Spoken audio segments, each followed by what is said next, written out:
first impressions are always powerful. In this case, not only was China my first APEC summit, but China was also one of the first to congratulate me when I was sworn in as President of the Philippines in 2001.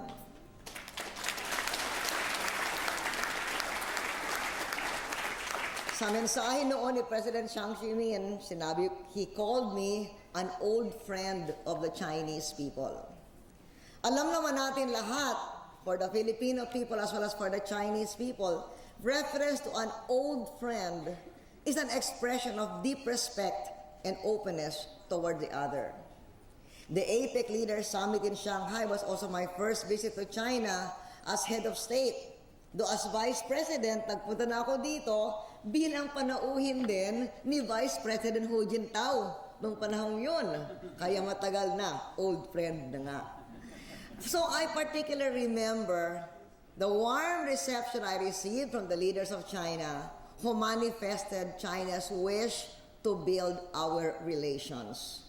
At yun ay hindi sa salita lamang. Today, Philippines-China relations are at an all-time high. Kahapon sa state luncheon ni President Hu Jintao, alam nyo, 80 ang kanyang heads of government na nagpunta rito, 100 lang mauupo niya sa kanyang head table. Kasama doon ang Pangulo ng Pilipinas.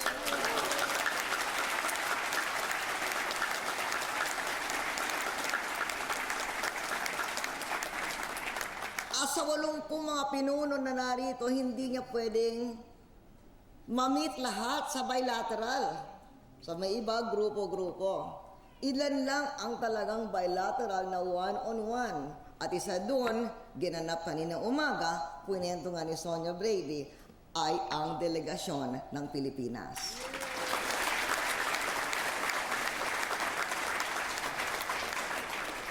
At lumalawak ng husto ang ating kalakal. Kaya, eto, tignan yun man ang mga Amerikanong mga gwapo dyan. Sila ay kumakatawan ng ating malaking business delegation na narito ngayon.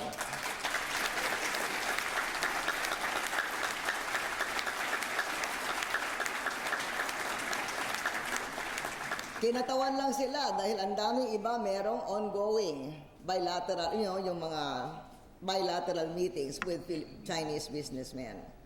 Kanina nga binanggit ni President Hu Jintao ng ating pangangalakal sa isa't isa ay umabot ng $30 billion.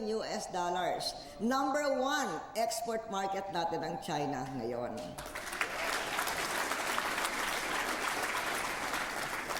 Tuloy rin nating pinapalalim ang pagsasapalaran natin sa ibang bagay. At isang importanteng kasama dito ay ang importanteng kontribusyon ninyo, ang ating overseas Filipinos dito sa China.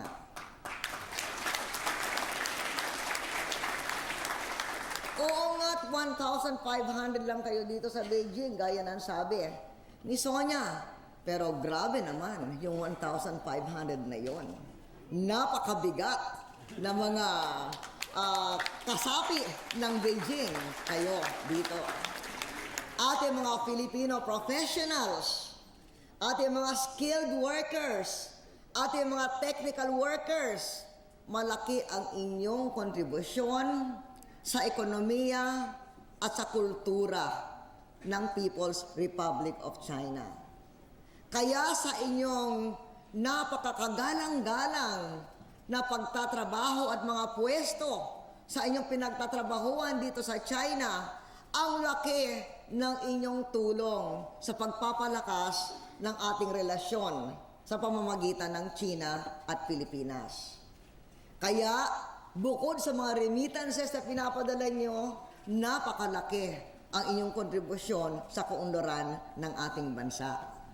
Kaya ako ay nagpapasalamat sa ating 1,500 Filipinos na narito sa Beijing.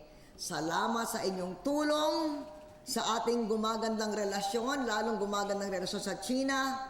Salamat sa inyong tulong sa kaunlaran ng ating bansa at naway tuloy-tuloy pa ang inyong suporta sa ating minamahal na bayang Pilipinas. Maraming salamat sa inyo.